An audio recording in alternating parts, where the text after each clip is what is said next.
மத்தேயு எழுதின சுவிசேஷம் 5ஆம் அதிகாரம் 14வது வசனம் முதல் 16வது வசனம் வரை, 14 முதல் 16 வரை. நீங்கள் உலகத்துக்கு வெளிச்சமாய் இருக்கிறீர்கள். மலையின் மேல் இருக்கிற பட்டணம் மறைந்திருக்க மாட்டாது. விளக்கை கொளுத்தி மரக்காலால் மூடி வைக்காமல் விளக்கு தண்டின் மேல் வைப்பார்கள். அப்பொழுது அது வீட்டில் உள்ள யாவர் வெளிச்சம் கொடுக்கும். இவ்விதமாய் மனுஷர் உங்கள் நற்கிரியைகளை கண்டு பரலோகத்தில் இருக்கிற உங்கள் பிதாவை மகிமைப்படுத்தும்படி உங்கள் வெளிச்சம் அவர்கள் முன்பாக பிரகாசிக்க கடவது. ஒரு விசையாய் கண்களை மூடி ஜெபிக்கலாம். எங்களை நேசிக்கிறதான எங்கள் அன்பின் ஆண்டவரே, இந்த நாளிலேயும் நீர் எங்களோடு இடைபடும்படியாய் ஜெபிக்கிறோம்.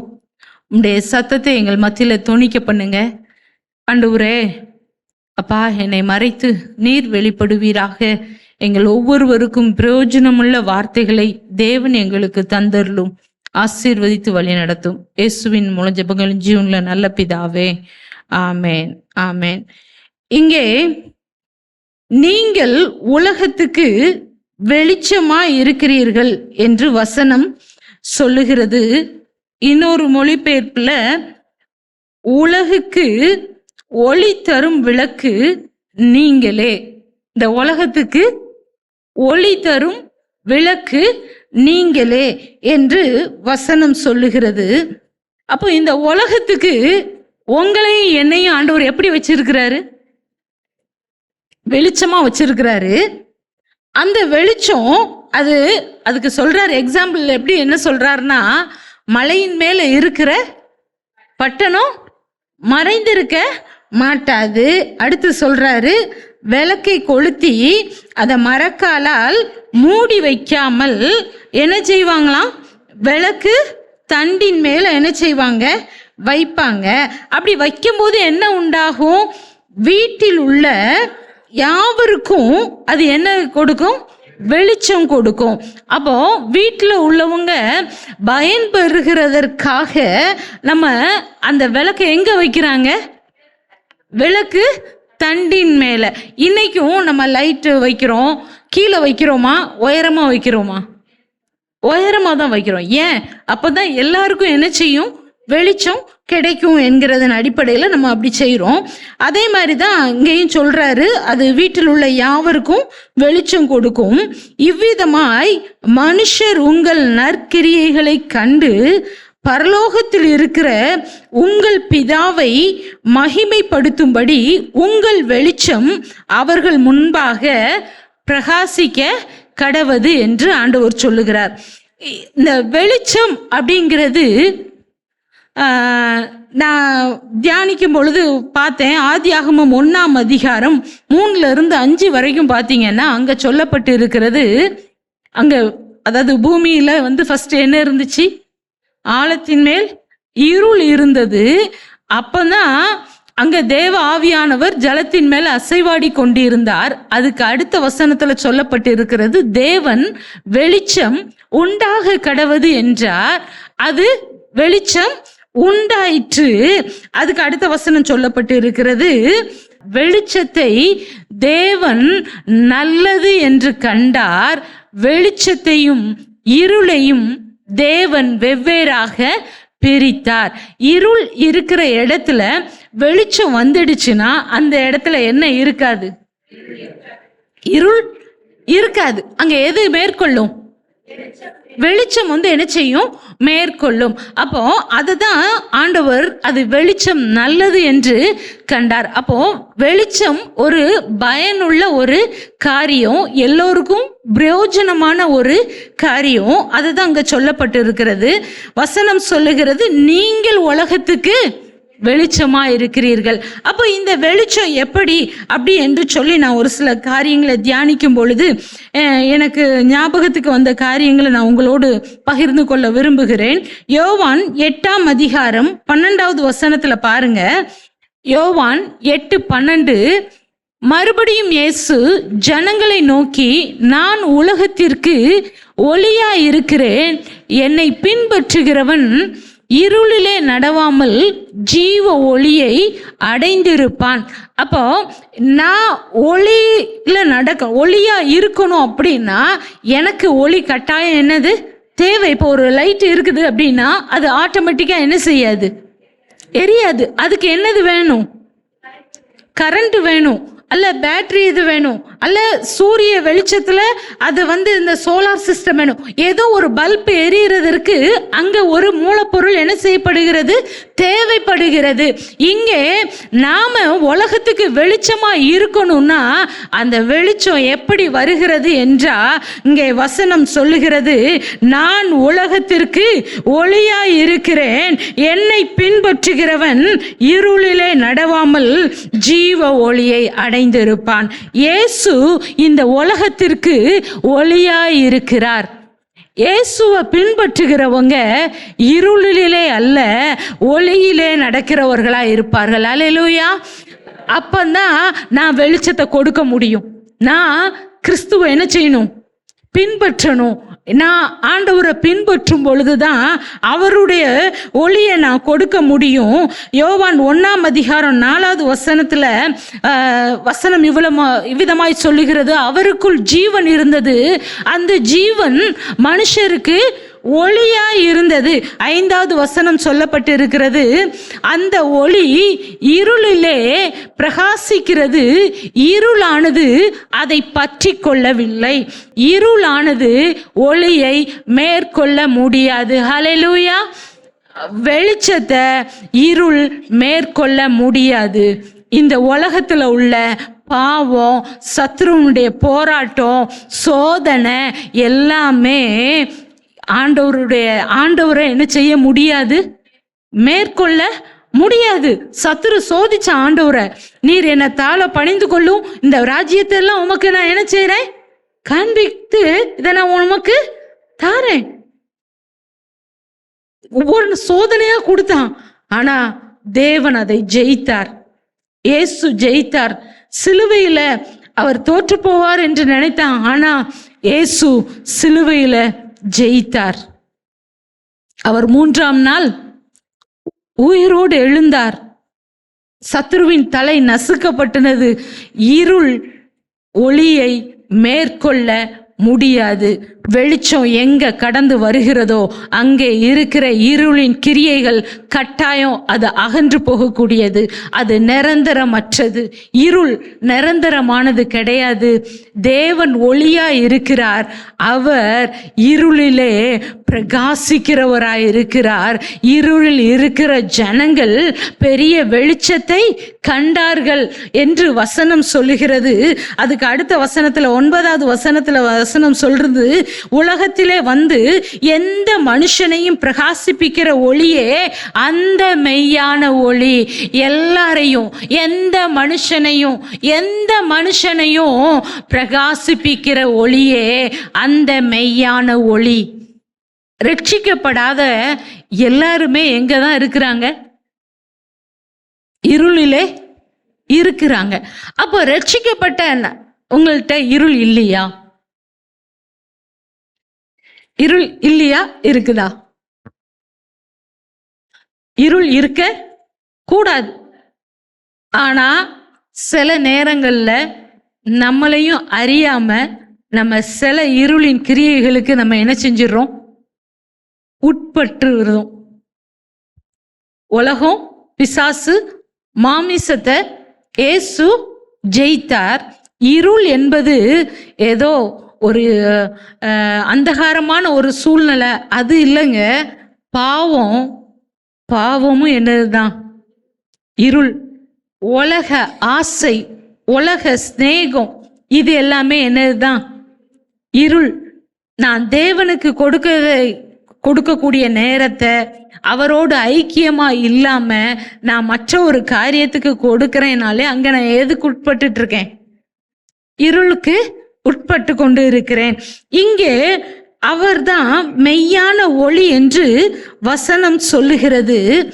அடுத்து பாத்தீங்கன்னா யோவான் 12ஆம் அதிகாரம் 46வது வசனத்துல சொல்லப்பட்டு இருக்கிறது, என்னிடத்தில் விசுவாசமாய் இருக்கிற எவனும் இருளில் இராதபடிக்கு நான் உலகத்தில் ஒளியாக வந்தேன். கர்த்தரிடத்துல, இயேசுவின் இடத்துல விசுவாசம் வைத்து நம்பிக்கை வைத்து நாம இருப்போமே ஆனால் நம்முடைய வாழ்க்கை ஒளியாக இருக்கும். ஏன்னா இங்கே வசனம் சொல்லுகிறது, நமக்கு அவர் ஒளியாக வந்திருக்கிறார், அவர் நமக்கு வெளிச்சமாய் இருக்கிறார். ஹல்லேலூயா. இங்கே அவ்விதமாய் தான் சொல்லுகிறார், நான் ஒளியாக வந்தேன் என்று சொல்லுகிறார். 1 யோவான் 1ஆம் அதிகாரம் 5 7 வரைக்கும் உள்ள வசனத்தை பாருங்க. 1 யோவான் 1:5 7, தேவன் ஒளியாய் இருக்கிறார், அவரில் எவ்வளவேனும் இருள் இல்லை, இது நாங்கள் அவரிடத்தில் கேட்டு உங்களுக்கு அறிவிக்கிற விசேஷமா இருக்கிறது. நாம் அவரோடு ஐக்கியப்பட்டவர்கள் என்று சொல்லியும் இருளிலே நடக்கிறவர்களாய் இருந்தால் சத்தியத்தின்படி நடவாமல் பொய் சொல்லுகிறவர்களாய் இருப்போம். அவர் ஒளியில் இருக்கிறது போல நாமும் ஒளியிலே நடந்தால் ஒருவரோடொருவர் ஐக்கியப்பட்டிருப்போம். அவருடைய குமாரனாகிய இயேசு கிறிஸ்துவின் இரத்தம் சகல பாவங்களையும் நீக்கி நம்மை சுத்திகரிக்கும் என்று வசனம் சொல்லுகிறது. இதுல அந்த மொழிபெயர்ப்புல உள்ளது எனக்கு ரொம்ப நல்லா தெரிஞ்சு நான் வாசிக்கிறேன். தேவனிடமிருந்து நாங்கள் கேட்ட உண்மையான போதனை இதுவே ஆகும். அதை இப்போது உங்களுக்கு சொல்லுகிறோம். தேவன் ஒளியானவர், தேவனில் இருள் இல்லை. ஆகையால் நாம் தேவனோடு நெருக்கமான உறவு உடையவர்கள் என்று சொல்லிக்கொண்டே இருளில் தொடர்ந்து வாழ்வோமானால் பிறகு நாம் பொய்யர்களாய் இருக்கிறோம். அப்படியானால் நாம் உண்மையை பின்பற்றாதவர்களாக இருக்கிறோம். தேவன் ஒளியில் இருக்கிறார், நாமும் கூட ஒளியில் வாழ வேண்டும். தேவன் ஒளியில் இருப்பது போல நாம் ஒளியில் வாழ்ந்தால் ஒருவரோடொருவர் நெருக்கமான ஐக்கியமாக இருக்கிறோம். அவருடைய இரத்தம் நம்மை சுத்திகரிக்கிறதா இருக்கிறது. இயேசு கிறிஸ்துவின் இரத்தம் சகல பாவங்களையும் நீக்கி என்னை சுத்திகரிக்கிறது என்பதற்காக துணிகரமாக நாம் பாவம் செய்யக்கூடாது. இயேசுவின் இரத்தம் என்ன? சகல பாவங்களை நீக்கி சுத்திகரிக்கிறது. கடந்த காலத்துக்கு மட்டும் இல்ல, எதிர்காலத்து நிகழ்காலத்திலேயே சொல்லப்பட்டிருக்கிறது. அது எப்போதும் நடந்து கொண்டு இருக்க ஒரு காரியம். எப்போதும் இயேசு என்ன ரத்தத்தினால கழுவுறாரு, அதனால நான் பாவம் செஞ்சுட்டு ஆண்டவர்ட்ட நான் இயேசுவே என்ன மன்னின்னு சொல்லிட்டு என்ன செய்யக்கூடாது? துணிகரமான பாவம் செய்யக்கூடாது. அதுதான் இதுல சொல்லப்பட்டு இருக்கிறதுங்க. அதை தான் தெளிவா சொல்றாரு. நான் ஒளியில இருந்து நடக்கிறேன்னா என்கிட்ட என்ன இருக்கக்கூடாது? இருள் இருக்க கூடாது. நான் இருளிலே இருந்துகிட்டே நான் ஒளியில நடக்கிறேன்னு சொன்னா நம்ம எப்படி இருக்கிறோமா? பொய்யர்களா இருக்கிறோமா? நம்ம என்ன செஞ்சிடறோம்? பொய் சொல்றோம். அப்படி என்று வசனம் சொல்லுகிறது. நம்ம உண்மை இல்லாதவர்களாக இருக்கிறோம் என்று வசனம் சொல்லுகிறது. 1 யோவான் 2:8 வரைக்கும் பாருங்க. இங்கே இருளின் கிரியை என்ன அப்படிங்கிறது சொல்லப்பட்டு இருக்கிறது. ஒளியிலே இருக்கிறேன் என்று சொல்லியும் தன் சகோதரனை பகைக்கிறவன் இதுவரைக்கும் இருளிலே இருக்கிறான். தன் சகோதரனிடத்தில் அன்பு கூறுகிறவன் ஒளியிலே நிலை கொண்டிருக்கிறான். அவனிடத்தில் இடரல் ஒன்றும் இல்லை, அவனிடத்தில் இருள் இல்லை. காண்கிற சகோதரனை நம்ம அன்பு செலுத்தாம காணாத தேவனிடத்தில் அன்பு கூறுவது எப்படி? மனுஷர் உங்கள் நற்கிரியைகளை கண்டு பரலோகத்தின் தேவனை மகிமை. இதுவும் ஒரு கிரியை தான், இதுவும் ஒரு கிரியை தான். அதாவது தொற்கால குறித்து வேதம் சொல்லுகிறது. அவ என்ன செஞ்சாலாம்? அப்போஸ்தலர் 9ஆம் அதிகாரம் 36, 41 வரைக்கும் பார்த்தீங்கன்னா தொற்கால குறித்து சொல்லப்பட்டு இருக்கிறது. தொற்கால் தான தர்மங்களை செஞ்சா. அவ என்ன செஞ்சா? அநேகருக்கு ட்ரெஸ் தச்சு கொடுத்துருக்கிறா. உலகத்துக்கு வெளிச்சமா இருக்கிறோம். உலகத்துக்கு நான் வெளிச்சமா இருக்கணும்னா நற்கிரியைகளை செய்கிறவனா இருக்கணும். அததான் வசனம் சொல்லுகிறது. மனுஷர் உங்களுடைய நற்கிரியைகளை கண்டு பரலோகத்தில் இருக்கிற பிதாவை என்ன செய்யணும்? மகிமைப்படுத்தணும். அந்த அதாவது மத்தேயு 5:16 உள்ள இதுக்கு அந்த மொழிபெயர்ப்புல சொல்லப்பட்டிருக்கிறது. அது போலவே நீங்களும் மற்ற மனிதர்களுக்கு விளக்காக விளங்க வேண்டும். உங்களது நற்செயல்களை மற்றவர்கள் காணும்படி வாழுங்கள். நம்மளுடைய நல்ல செயல்களை மற்றவர்கள் காணும்படி நம்முடைய வாழ்க்கை இருக்கணும். என் செயல்கள் எப்படி இருக்கிறது? நற்செயல்களா இருக்கிறதா? நான் நற்செயல்களை செஞ்சேன்னா, நற்கிரியைகளை நான் செய்தேன்னா என்னுடைய வெளிச்சம் மற்றவர்களுக்கு முன்பதாக பிரகாசிக்கும். நான் என் வீட்டில் நற்கிரியை செஞ்சேன்னா அந்த நற்கிரியின் நிமித்தம் வீட்டில் உள்ள ஜனங்கள் வெளிச்சத்தை காண்பார்கள். இதே இது நான் வெளியில செஞ்சேன்னா அந்த நற்கிரியின் மூலம் அநேகர் பரலோகத்தின் தேவனை மகிமைப்படுத்துவார்கள். ஹல்லேலூயா. பொதுவாகவே உயிரோட இருக்கிற வரைக்கும் யாரையுமே நல்லா சொல்லவே மாட்டாங்க. அந்த ஒரு வசனம் இருக்குதுல்ல, அதாவது சந்தோஷமான வீட்டுக்கு போறதை பார்க்கிலும் துக்க வீட்டுக்கு போறது நலம். ஏன்னா அங்கதான் என்னத்தை சொல்லுவாங்க? அவங்களுடைய செயலை கிரியைய என்ன செய்வாங்க? சொல்லுவாங்க. மற்ற இடத்துல மற்றபடி சொல்லவே மாட்டாங்க. அதே தான் தொர்க்கால். அதே தான் தொர்க்கால குறித்து எல்லாரும் சொல்றாங்க. அவ தச்சு கொடுத்த சட்டையெல்லாம் தூக்கிட்டு வந்துட்டு அங்க பேதுருட்ட எல்லாரும் என்ன செய்யறாங்க? காண்பிக்காங்க. இதெல்லாம் எங்களுக்கு இவங்க தச்சு கொடுத்தது. சூழ்ந்து கொண்டார்கள். நான் சொல்றேன், உங்களுடைய நற்கிரியைகளுக்கு பலன் உண்டு. உங்க நற்கிரியை வெளிச்சத்தை அநேகர் பயனடைய வேண்டும். இருளில் இருக்கிற ஜனங்கள் இயேசுவை காண வேண்டுமானால் நம்ம மூலமா அந்த வெளிச்சம் வெளிப்பட வேண்டும். அதனால தான் வசனம் சொல்லுகிறது, நீங்கள் இந்த உலகத்திற்கு வெளிச்சமா இருக்கிறீர்கள் என்று. இதே இது பார்த்தீங்கன்னா இங்கே அந்த சகோதர சிநேகத்தை குறித்து சொல்லப்பட்டு இருக்கிறது.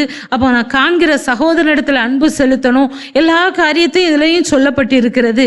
இந்த காண்கிற சகோதரனிடத்துல, காண்கிற நம்மளுடைய சபையின் உறுப்பினர்களோட அல்ல குடும்பத்தாரோட அன்பு செலுத்தாம, அண்டை வீட்டாரோடு அன்பு செலுத்தாம நம்ம கர்த்தரிடத்துல அன்பு கூற முடியாது. அப்படி நான் செய்வேனே, அப்படி நான் இல்லை அப்படின்னா நான் இருளிலே இருக்கிறேன் அப்படின்னா கண்ணை என்ன செய்கிறது? அது குருடாக்கினபடினால அந்த போகும் இடம் என்னதென்று அறியாதிருக்கிறேன். அப்போ இருளானது நம்ம கண்ணை என்ன செஞ்சிருது?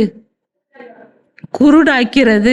அந்த கண்ணை குறித்து சொல்லும் பொழுது லூக்கா 11:34 வரைக்கும் பார்த்தீங்கன்னா, அதே மாதிரி மத்தேயு 6:22-23 இதில் பார்த்தீங்கன்னா இங்கே வசனம் சொல்லுகிறது, கண்ணானது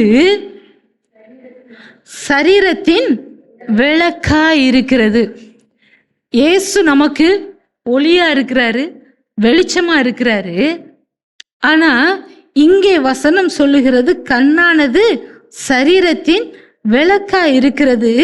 உன் கண் தெளிவா இருந்தால் உன் சரீரம் முழுவதும் வெளிச்சமா இருக்கும். அதுக்கு தான் ஆண்டவர் எக்ஸாம்பிளுக்கு சொல்றாரு.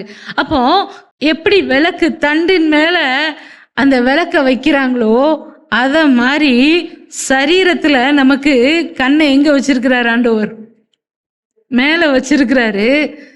இந்த கண்ணை எதுக்கு ஒப்பிட்டு சொல்லி இருக்கிறாரு? நான் கொஞ்சம் ஆராய்ந்து பார்ப்போமே, ஏன் கண்ணை ஆண்டவர் சொல்றாரு அப்படின்னு நான் கொஞ்சம் யோசித்தேன்.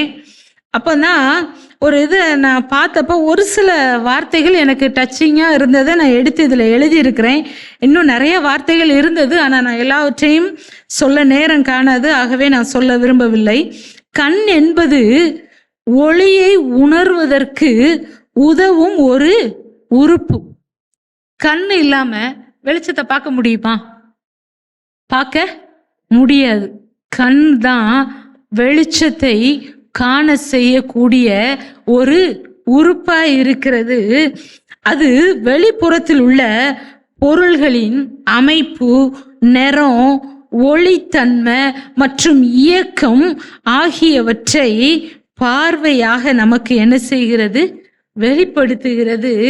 அதன் மூலமா சொல்லுவாங்க, கண் அளக்காததையா கை அளக்கும்னு சொல்லுவாங்க. அந்த அளவுக்கு கண் மூலமாகவே பொருட்களை என்ன செய்ய முடிகிறது? மதிப்பிட முடிகிறது. அப்புறம் கண்ணில் ஒரு சின்ன பிரச்சனை வந்ததுன்னா நம்மளால சக வேலைகளை கூட என்ன செய்ய முடியல. அப்போ கண் ரொம்ப முக்கியத்துவம் வாய்ந்த ஒன்று தான். இந்த கண்ணுக்கு பார்த்தீங்கன்னா ஓய்வே தேவையில்லையாம். ஆனால் ஓய்வு எதுக்கு தேவைன்னா அதுக்கு மேலே உள்ள அந்த எமை, அந்த தசைகள், திசுகள், இதுகளுக்கு தான் என்னது தேவை? ஓய்வு தேவை. ஓய்வே இல்லாம இந்த கண்ணு இரவும் பகலும் 100% திறனுடன் செயல்பட முடியுமா? அதனாலதான் ஆண்டவர் கண்ணுக்கு ஒப்பிட்டு சொல்லி இருக்கிறார், நாம விளக்காக எரிந்து கொண்டே இருக்கணும்னா இரவு பகல் என்று பாராம எப்போ இப்பதான் அப்பந்தான் அப்படி இல்லை, எப்பவும் எப்பவும் எப்பவும் நான் எரிந்து கொண்டே இருக்கணும். இந்த கண்ணு எப்போதும் ஆக்டிவா இருக்குமா? நம்ம கண்ணை மூடி தூங்குனா கூட அந்த விழி சில நேரம் நீங்க பாத்தீங்கன்னா உள்ள என்ன செய்யும்னா இப்படி இப்படி உருண்டுட்டு இருக்கும், இந்த உள்ள மூவ் ஆயிட்டே இருக்கும். அந்த அளவுக்கு கண் என்னதாயிருக்குமா? ரொம்ப ஒரு சுறுசுறுப்பா உள்ள இயங்கி கொண்டே உள்ள ஒரு அவயவம். கிறிஸ்துவுக்காக நாமும் எப்போதும் எரிந்து கொண்டே இருக்க வேண்டும், வெளிச்சம் கொடுக்கிறவர்களா இருக்கணும். அடுத்து பார்த்தீங்கன்னா இந்த கண் தசைகள் நம்ம உடல்ல மிகவும் வலிமையானவை அப்படின்னு சொல்றாங்க. இந்த கண் விரைவிலே அது குணமாயிருமா? ஏதோ ஒரு பிரச்சனை வந்துச்சுன்னா அது சீக்கிரமா என்ன செஞ்சிருமா? அதுவே சரிப்படுத்திக்கிடும். ஏன்னா அதுக்குரிய தன்மை இந்த எமையில இருக்கிறது. அவ்விதமான ஒரு விசேஷித்த அவயவமாக கண்ணை தேவன் என்ன செஞ்சிருக்கிறாரு? படைத்து வைத்திருக்கிறார். இந்த கண்ணை பாதிக்கக்கூடிய விஷயங்களும் நிறைய இருக்கு. கண்ணை பாதிக்கக்கூடிய விஷயமும் நிறைய இருக்கு. என்னன்னு பார்த்தீங்கன்னா, அதிக வெளிச்சம் வந்துச்சுன்னா கண் என்ன ஆயிரும்? பாதிக்கப்பட்டுரும். இந்த திடீர்னாப்புல இடி, மின்னல், அந்த மின்னலுடைய இதெல்லாம் பார்த்து கண் வெளிச்சம் போனது இருக்கு. ஏன்னா அதிகமான வெளிச்சம் வந்துச்சுன்னா அந்த இது என்ன செஞ்சிருது? தாங்க முடியல. ஆனாலும் நம்முடைய கண்ணுக்கு ஓரளவுக்கு அந்த ஒளியினுடைய இதை வேகத்தை குறைச்சி உள்ள அனுப்பக்கூடிய ஒரு திறமை என்ன செய்கிறதா ஆண்டவர் கொடுத்திருக்கிறார் இயற்கையாகவே. இன்னைக்கு நம்ம கண்களினால எப்படி நம்ம இருக்கிறோம் அப்படிங்கிறத நான் ஒரு சில காரியங்களை நான் பேச விரும்புகிறேன்.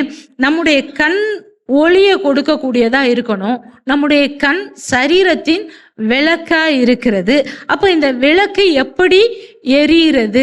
இந்த விளக்கு நம்முடைய கண் தெளிவா இருக்கிறதற்கு நாம என்ன செய்யணும் அப்படின்னு பார்த்தீங்கன்னா, சங்கீதம் 19:8 சொல்லப்பட்டு இருக்கிறது, கர்த்தருடைய கற்பனை கண்களை தெளிவிக்கிறதுமாய் இருக்கிறது. அப்ப நம்ம கண்ணை தெளிவிக்கிறது எதுதான்? கர்த்தருடைய கற்பனை கட்டளைகள், ஆண்டவரின் கட்டளைகள் ஒளிமயமானவை, அவை கண்களை ஒளிர்விக்கின்றன. அப்ப என் கண்ணு தெளிவா இருக்கணும்னா என் பார்வை எங்க போகணும்? என்னுடைய ஃபோக்கஸ் எங்க இருக்கணும்? கர்த்தருடைய கட்டளைகள் மேல, கற்பனைகள் மேல இருக்கணும். அது என் கண்ணை தெளிவிக்கிறதா இருக்கிறது. என் கண் தெளிவா இருந்தால் என் சரீரம் முழுவதும் நல்ல வெளிச்சம் கொடுக்கிறதா இருக்கும், அது தெளிவா இருக்கும். இன்னொன்னு சொல்றேன், நம்ம சின்ன பிள்ளைங்கெல்லாம் அந்த பொருள் டேஸ்டா இருக்கோ டேஸ்டா இல்லையோ, ஆனா நிறைய பொருட்களை கேட்பாங்க. என்னன்னு பார்த்தீங்கன்னா, ஆடுல என்ன செஞ்சிருப்பாங்க? பார்த்துருப்பாங்க. அதனால என்ன செய்வாங்க? கேட்பாங்க.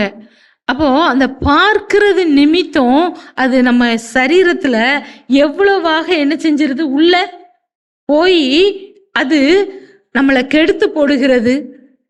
அநேக நேரத்துல அந்த பிள்ளைங்களுக்கு பாத்தீங்கன்னா அதை பார்த்து ஒரு இதை பார்த்து அந்த அதாவது அந்த எபிசோட்ல என்ன பார்க்காங்களோ அதையே வீட்டில் என்ன செய்வாங்க.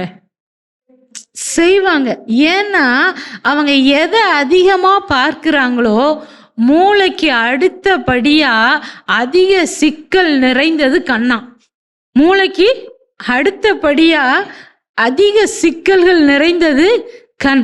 அப்போ இந்த கண் தெளிவா இருக்கணும்னா நான் கர்த்தருடைய வேதத்தை, அதான் நீதிமொழிகள் 6ஆம் அதிகாரம் 23வது வசனம் சொல்லுகிறது, கட்டளை என்பது விளக்கு, வேதமே வெளிச்சம்.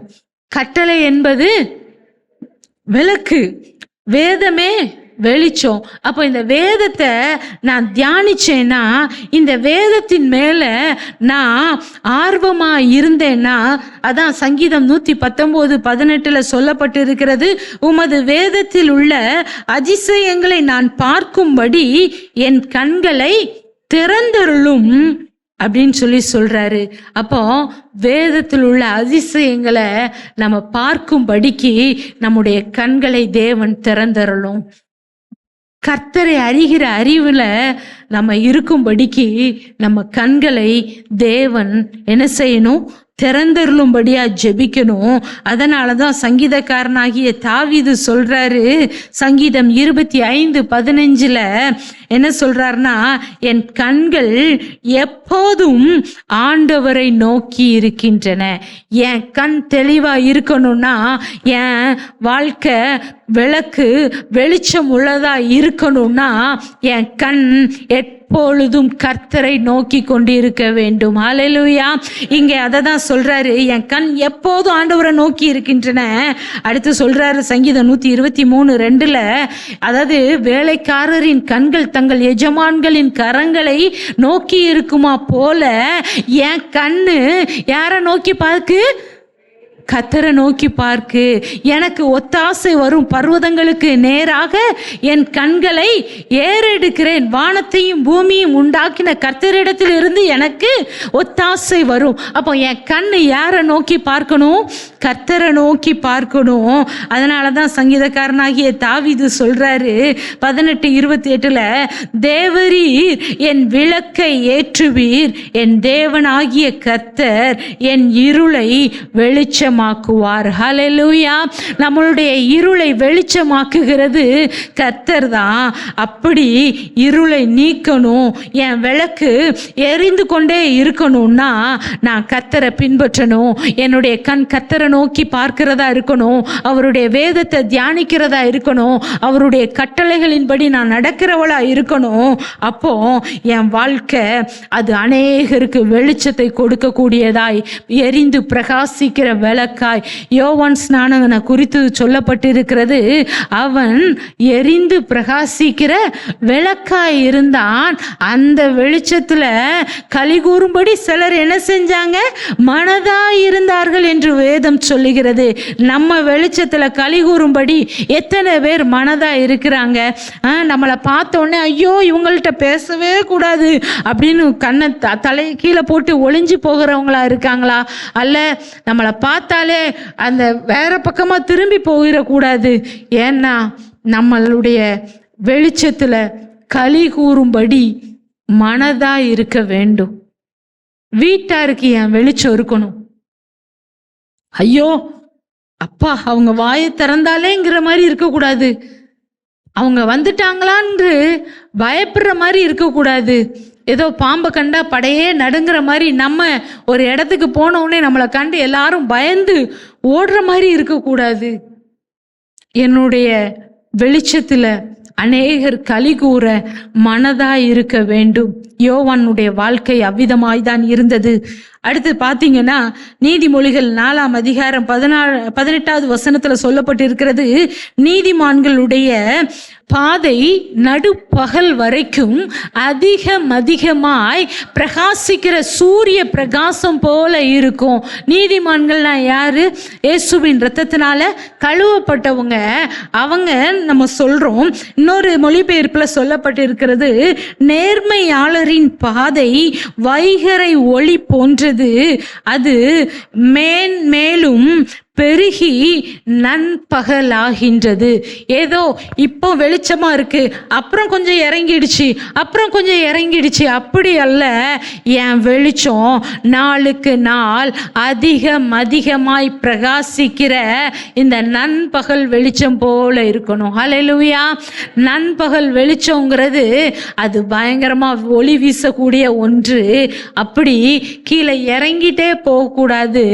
அதாவது என் வாழ்க்கையில உள்ள வெளிச்சம் அதிகமாய் பிரகாசிக்க கூடியதா இருக்கணும். அப்படி நான் பிரகாசிக்கணும்னா என் ஐக்கியம் தேவனோடு இருக்கணும்.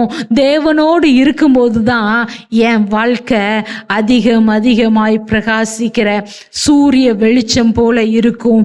அடுத்ததாக அதே இதுல நீதிமொழிகள்ல 25வது வசனத்துல பாருங்க, உன் கண்கள் நேராய் நோக்க கடவது, உன் கண் இமைகள் உனக்கு முன்னே செவ்வையாய் பார்க்க கடவது. குதிரைக்கு எதுக்கு போட்டு வைப்பாங்க? கழிக்கும். எதுக்கு போடுவாங்க? அங்கேயும் இங்கேயும் பார்த்து அது ஒழுங்கா தான் பாதையில என்ன செஞ்சிடாது, ஓடாது. ஆனா அது நேராக பார்க்கணுங்கிறதுக்காக, அங்கங்கே பார்க்கக்கூடாதுங்கிறதுக்காக ஒரு கலிக்கத்தை போடுறாங்கங்க. நான் என் கிறிஸ்தவ வாழ்க்கையில் ஒளி கொடுக்குற ஒரு வாழ்க்கையில் நான் போகணும்னு நினச்சா என் கண்கள் நேராய் நோக்கணும், கர்த்தரே நோக்கி ஓடணும். அப்பந்தான் என் கண் எப்போதும் கர்த்தரை நோக்கும் பொழுது என் சரீரம் முழுவதும் அது தெளிவுள்ளதாக, வெளிச்சம் கொடுக்கிறதாக, என் வாழ்க்கை எரிந்து பிரகாசிக்கிற ஒரு விளக்காக காணப்பட முடியும். இங்கே அதை தான் வசனம் சொல்லுகிறது, என் கண் நேராய் நோக்க கடவுது. நேராய் நோக்க கூட, அது வலது புறமாவது இடது புறமாவது சாயாமல் நேராய் நோக்க கடவுது. பிலிப்பியர் 2ஆம் அதிகாரம் 14 இருந்து 16வது வசனம் வரைக்கும் சொல்லப்பட்டு இருக்கிறது, முணுமுணுக்காமலும் வாதாடாமலும் யாவற்றையும் செய்யுங்கள், அப்பொழுதுதான் நீங்கள் நெறிக்கெட்ட சீரழிந்த தலைமுறையினரிடையே குற்றமும் கபடற்றவர்களுமாய் கடவுளின் மாசற்ற குழந்தைகள் என திகழ்வீர்கள், உலகில் ஒளிரும் சுடர்களாக துலங்குவீர்கள். நாம எதை செஞ்சாலும் முணுமுணுக்காம வாதாடாம நம்ம வீட்டில் எப்படி செஞ்சிட்டு இருக்கிறோம்? என்ன வேலைனாலும் எப்படி செய்கிறோம்? அல்ல நம்ம வீட்டில் எப்படி இருக்கிறோம்? நம்ம வேலை ஸ்தலத்தில் எப்படி இருக்கிறோம்? நம்மளுடைய வெளிச்சம் மனுஷர் முன்பாக பிரகாசிக்கணும்னா எதை செய்தாலும் முணுமுணுக்காமலும் வாதாடாமலும் யாவற்றையும் செய்யுங்கள், அப்பொழுது நீங்கள் இந்த நெறிக்கெட்ட, அதாவது சீரழிந்த தலைமுறையினரிடையே மாசற்றவர்களாக, குற்றமற்றவர்களாக, கோணலும் மாறுபாடுமான சந்ததியின் நடுவிலே குற்றமற்றவர்களும் கபடற்றவர்களும் தேவனுடைய மாசற்ற பிள்ளைகளாய் இருக்கும்படிக்கு எல்லாவற்றையும் முறுமுறுப்பு இல்லாம, தர்க்கீப்பு இல்லாம, வாக்குவாதம் இல்லாம செய்யுங்க. அப்பொழுது உலகில் ஒளிரும் சுடர்களாக நீங்கள் துலங்குவீர்கள். நான் இந்த உலகத்துல ஒளி கொடுக்கணுமா? நான் இந்த உலகத்துல ஒளி கொடுக்கணும்னா எல்லாவற்றையும் முறுமுறுக்காம வாதாடாம, கர்த்தருக்கென்று எதை செய்தாலும் அதை மனுஷருக்கென்று செய்யாமல் கர்த்தருக்கென்று முழு மனதோடு எல்லாவற்றையும் நம்ம செய்யும் பொழுது அங்கே கிறிஸ்துவின் அன்பு வெளிப்படுத்துகிறவர்களாய் காணப்படும். அந்த தெளிவான கண்ணை நான் உடையவனா இருக்கணும்னா என் கண்ணு எப்படி இருக்கக்கூடாது அப்படின்னு பார்த்தீங்கன்னா, நீதிமொழிகள் 6ஆம் அதிகாரம் 16 இருந்து 17 வரைக்கும் உள்ள பார்த்தீங்கன்னா, கர்த்தர் அருவருக்கிற காரியங்கள் இருக்கிறது, கர்த்தர் வெறுக்கிற காரியம் இருக்கிறது. இருக்கிறது. அதுல இது மேட்டிமையான கண் தேவன் வெறுக்கிறார். மேட்டிமையான கண், அதாவது இருமாப்பான கண், மற்றவங்களை அற்பமா பார்க்கறது, மற்றவங்களை ரொம்ப கீழ்த்தரமா பார்க்கறது. இவங்களுக்கு என்ன தெரிய போகுது? இவங்களுக்கெல்லாம் ஒண்ணுமே தெரியாது, எனக்கு தான் எல்லாமே தெரியும், அப்புறம் இவங்களை விட நான் எல்லாத்துலேயும் ரொம்ப பெஸ்ட்டாக இருக்கிறேன், இவங்களை விட அதிகமாக இந்த இது யார்கிட்ட இருந்துச்சுன்னா அந்த அதாவது பரிசேயனும் ஆயக்காரனும் அவங்க இதில் பார்த்தீங்கன்னா அவன்கிட்ட என்ன இருந்துச்சு? மேட்டிமையான கண் இருந்தது. அவன் மேட்டிமையாய் தன்னை குறித்து இது பண்ணான். அந்த மேட்டிமையான கண் அல்ல, ஒரு இருமாப்பான கண் அல்ல. நம்மளுடைய கண் அப்படி இருக்கக்கூடாது. அப்படி இருந்ததுன்னா கர்த்தர் அதை வெறுக்கிறவராய் இருக்கிறார். அடுத்து பார்த்தீங்கன்னா மனுஷருடைய கண் காண்கிறதுனால திருப்தி ஆகிறதே இல்லைங்க. நீங்கள் பிள்ளைங்கள்ட்ட மொபைலை கொடுங்க அல்ல டிவி பார்க்க விடுங்க, அந்த பிள்ளைங்க பார்க்கறதுனால திருப்தியாகி ஆஃப் பண்ணி தூர தருவாங்களா? உங்கள்கிட்ட எப்போவாது தருவாங்களா? போதும் நான் பார்த்ததுன்னு தருவாங்களா? தரவே மாட்டாங்க. நீங்கள் என்னது போட்டு தான் வாங்கணும், சண்டை போட்டு 2 அடி கொடுத்து தான் அந்த மொபைலையே என்ன செய்ய வேண்டியிருக்கும்? வாங்க வேண்டியிருக்கும். சில நேரத்தில் நம்மளும் சில காரியத்தில் அடிமையாக இருக்கிறோமா? சிலருக்கு டிவியை பார்க்காம இருக்கவே முடியாது. அவங்களுக்கு சினிமா பாடல், சினிமா பார்க்கறது, நாடகம் பார்க்கறது. நான் சொல்கிறேன், இது உங்களை தீட்டுப்படுத்தும். ஏன்னா உன் கண் தெளிவா இருந்தாதான் எல்லாமே தெளிவா இருக்கும். நீங்க இதை பார்க்கும்போது நீங்க எவைகளை தான் தியானம் பண்ணுவீங்க? அதுதான் உங்க இருதயத்துக்குள்ள என்ன செய்யும்? போகும். ஆகவே கண் காண்கிறதுனால திருப்தி ஆகிறதில்லை. அது நீதிமொழிகள் 27:20 அந்த வசனம் சொல்லப்பட்டு இருக்கிறது. மனுஷருடைய கண் திருப்தி ஆகிறதில்லை. பிரசங்கி 1:8 சொல்லப்பட்டிருக்கிறது, காண்கிறதுனால் கண் திருப்தி ஆகிறது இல்லை. அப்புறம் நீதிமொழிகள் 23:5 சொல்லப்பட்டு இருக்கிறது, இல்லாமற் போகும் பொருள் மேல நீ கருத்தாய் இருப்பானேன். இல்லாமல் போகக்கூடிய ஒரு பொருள் மேல நம்மளுடைய பார்வையை செலுத்துவது ஏன்? அநேகருக்கு பார்த்தீங்கன்னா எந்த பொருளை பார்த்தாலும் என்ன செஞ்சிடணும்? வாங்கிடணும். எனக்கு தெரிந்த ஒரு நபர் உண்டு. அவங்க இப்படி எங்கேயோ வெளியில போறப்ப ஒரு கடையில ஒரு சாரி பார்த்தாங்கன்னா அது பிடிச்சிருந்துச்சுன்னா அவங்க கையில பணம் இல்லாட்டி வீட்டில் வந்து பைசாவை எடுத்துட்டு போய் முதல்ல அந்த சாரியை வாங்கினாதான் என்ன செய்வாங்க? அவங்க நிம்மதியா உட்காருவாங்க, இல்லாட்டி உட்கார மாட்டாங்க. ஏன்? அவங்க கண் காண்கிறத என்ன செஞ்சிடணும்? அதை வாங்கிடுறோம். அது திருப்தி ஆயிருதா? அடுத்தப்ப அவங்க சாரி வாங்காம இருக்காங்களான்னா இல்லையே. இன்னொரு சாரியை பார்த்தோன்னே என்ன செஞ்சிடுறாங்க? வாங்கிடுறாங்க. அப்போ கண் காண்கிறதுனால எதுவுமே என்ன ஆக போறது இல்லை, திருப்தி ஆகிறது இல்லை. ஜவுளி கடையில் போய் பாருங்க, அவங்க எடுத்து கொடுக்குற எதுலையாவது நம்ம திருப்தியாக வந்துடுறோமா? கடையில் உள்ள அவ்வளோத்தையும் இங்கே இறக்கி தந்து அது அவ்வளோத்தையும் பார்த்துட்டு இது எனக்கு பிடிக்கல, இன்னும் உள்ளே எதுவும் வச்சுருந்தீங்கன்னா நியூ மாடல் நியூ கலெக்ஷன் எதுவும் இருந்தால் எனக்கு கொடுங்க, ஏன்னா நான் அதை என்ன செஞ்சணும் பார்க்கணும். கண் காண்கிறதுனால திருப்தி ஆகிறது இல்லை. அது இன்னும் கொஞ்சம் தான் இருக்கும். அதனால தான் இதில் சொல்லப்பட்டு இருக்கிறது, இல்லாமற் போகும் பொருளின் மேலே உன் கவனத்தை நீ ஏன் வைப்பானே? அது இன்னைக்கு இருக்கும், நாளைக்கு இல்லாமல் போகும். சில நேரம் பார்த்தீங்கன்னா நம்ம வாங்கும் போது கடையில் எதுவுமே தெரியாது, டேமேஜே தெரியாது, நல்ல பீஸும் நம்ம வாங்கிட்டு வந்திருப்போம். ஆனால் வீட்டில் வந்து பார்த்தா தான் அங்கே என்னது தெரியும்? டேமேஜ் இருந்திருக்கும். சில நேரம் போய் மாற்றவும் முடியாது. சில நேரம் வந்து அது நம்மளையும் அறியாமல் ஒரு விலையுயர்ந்த பொருள், ஏதோ கண்ணாடி சம்மந்தப்பட்ட பொருள்னா நம்மளையும் அறியாமல் கையில் தூக்கி பார்த்து கீழே போட்டால் முடிஞ்சு போச்சு. அப்போ அந்த பொருளுக்கு என்ன இல்லை? கேரண்டி இல்லை. எல்லாமே எப்படிப்பட்டது தான்? இல்லாமற் போகக்கூடியது தான். அது மேல நம்ம கண்ணை பறக்க விடக்கூடாது. கண்களின் இச்சை, ஜீவனத்தின் பெருமை, இதெல்லாம் உலகத்திற்கு உரியது, இதெல்லாம் இருளின் கிரியைக்கு உரியது. இது கிறிஸ்துவுக்காக என்ன ஒளி கொடுக்க விடாது. கிறிஸ்துவுக்காக நான் வெளிச்சம் கொடுக்க முடியாது. நான் வெளிச்சம் கொடுக்கணும்னா கிறிஸ்துவுக்காக நான் வெளிச்சம் கொடுக்கணும்னா என்னுடைய ஐக்கியம் கிறிஸ்துவோடு இருக்கணும். கிறிஸ்து நற்கிரியைகளை செய்தார் என்று வசனம் சொல்லுகிறது. அவர் இந்த பூமியில வாழ்ந்த நாட்களில நன்மை செய்கிறவராகவே சுற்றி திரிந்தார் என்று வசனம் சொல்லுகிறது. அவர் நமக்கு நல்ல ஒரு முன்மாதிரியா இருக்கிறாரு. அவர் செய்த நற்கிரியைகளை, அந்த நன்மைகளை நாமும் செய்வோம். அது மாத்திரமல்ல, நம்முடைய கண்கள் தெளிவா இருக்கும்படியாக கர்த்தருடைய வேதத்தை வாசித்து தியானித்து அவைகளின்படி நாம நடப்போம்.